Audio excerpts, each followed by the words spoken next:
Welcome back once again to the Whole Counsel Devotional. Today I'd like to look at Genesis chapter 5.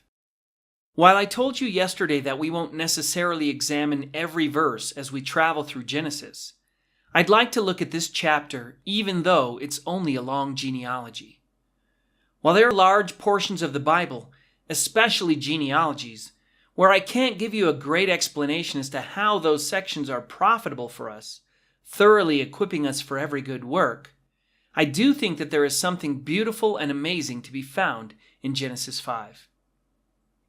Beginning in verse 1 we read, "This is the book of the genealogy of Adam. In the day that God created man, he made him in the likeness of God. He created them male and female, and blessed them and called them mankind in the day they were created." The chapter continues, laying out the genealogy from Adam to Noah, listing 10 men, how old they were when a particular son was born, and how long they lived after that. While in many cases these might be the firstborn sons, we see throughout the Bible that the line of Jesus is not simply made up of firstborn sons. Seth was at least the third son of Adam and Eve. Judah was the fourth son of Jacob. David was the eighth and youngest son of Jesse. God isn't interested in where you stand among your siblings any more than he is about your looks, your talents, or your strengths. As God tells Samuel to anoint David as king, and not his Adonis-like eldest brother. "For the Lord does not see as man sees, for man looks at the outward appearance, but the Lord looks at the heart." Anyway, as we look through this long list of names and ages in Genesis 5, there is little of note on the surface.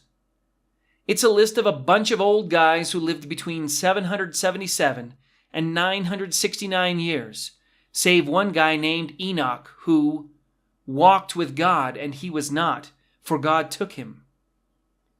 While what happened with Enoch and whether he has a future destiny on this earth is an interesting topic of discussion, I'd like to look a little bit more closely at the genealogy in a different way. Perhaps you've encountered this idea before, but I'd like to present you with the suggestion that God is saying something much deeper in this passage than simply giving a list of old guys from Adam to Noah. As I've mentioned, and as we've seen multiple times already in Genesis, names in Hebrew are important. People didn't make up cool-sounding names to give their kids.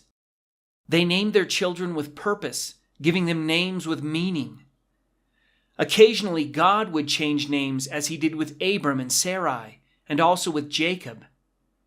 As we've seen, Adam's name is actually man. Eve's name is actually life or life-giver. And as we mentioned yesterday, Seth's name is actually appointed.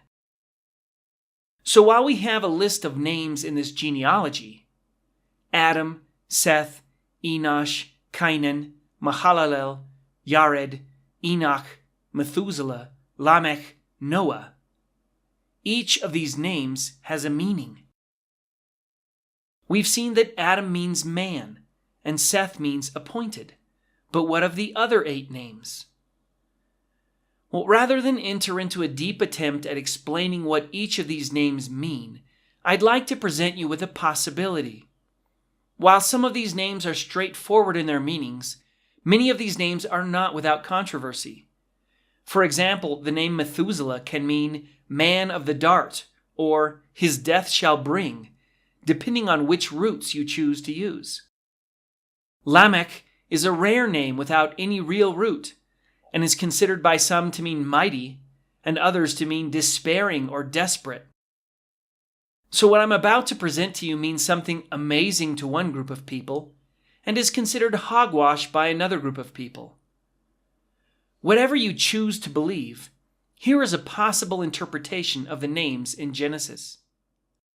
Man appointed mortal sorrow, the praised God shall come down, teaching, his death shall bring, the despairing rest. Is the promise of the Messiah hidden in the genealogy of Genesis 5? Is God showing us Jesus through this genealogy? Man is appointed mortal sorrow, But the praised God shall come down, teaching. His death shall bring the despairing rest.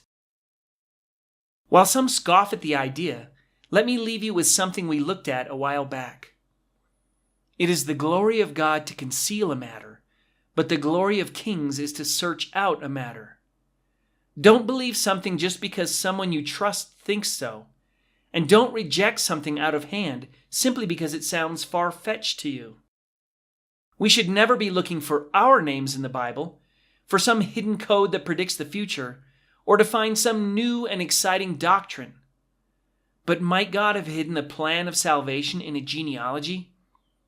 Might he have demonstrated his glory and the integrity of his word by laying out man's dilemma and the solution to that dilemma within a list of names? Maybe. Maybe not. But if he didn't, I can absolutely guarantee you that it wasn't because he was incapable of doing so. Nothing is too difficult for our God. The Lord bless you and keep you. The Lord make his face shine upon you and be gracious to you. The Lord lift up his countenance upon you and give you peace. Have a great day.